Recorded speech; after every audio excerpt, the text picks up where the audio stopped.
हरे भरे खेतों से घिरा एक छोटा सा गांव था। शांत, सुंदर और बिल्कुल साधारण। लेकिन गांव के किनारे एक बाग था, और उस बाग में था एक ऐसा राज जिसे जानकर कोई भी दंग रह जाए। उस बाग का मालिक था रघु, मेहनती और दिल का सच्चा किसान। हर सुबह वो सूरज के निकलते ही अपने पेड़ों के बीच घूमता था, पत्तों को साफ करता, जड़ों में पानी डालता और मिट्टी से बातें करता था।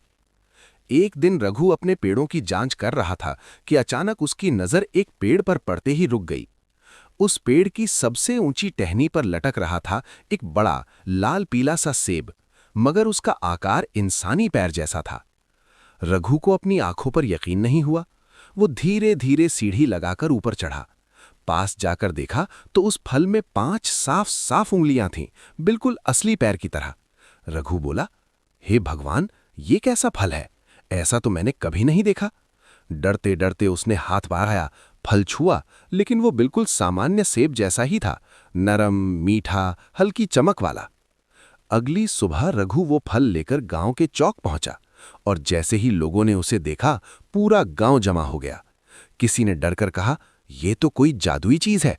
किसी ने मुंह खुला छोड़ते हुए कहा, कहीं ये किसी आत्मा का निशान तो नहीं। पर बच्चे खुश थे। उन्होंने इसका नाम रख दिया फुट एप्पल।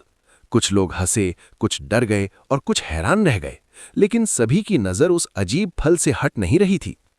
उस शाम रघु बहुत उलझन में था। वो फल को लेकर उसी पेड़ के नीचे बैठ गया जहां वो उगा था।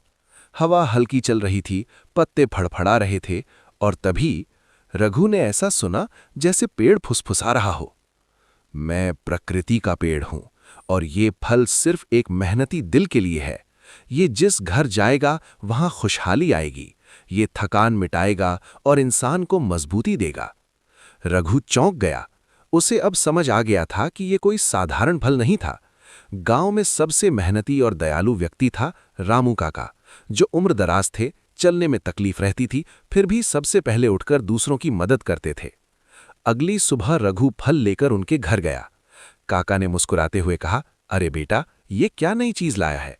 जैसे ही काका ने वो फुट एप्पल हाथ में लिया, फल में हल्की सी चमक उठी, जैसे उसे अपने असली मालिक मिल गए हों।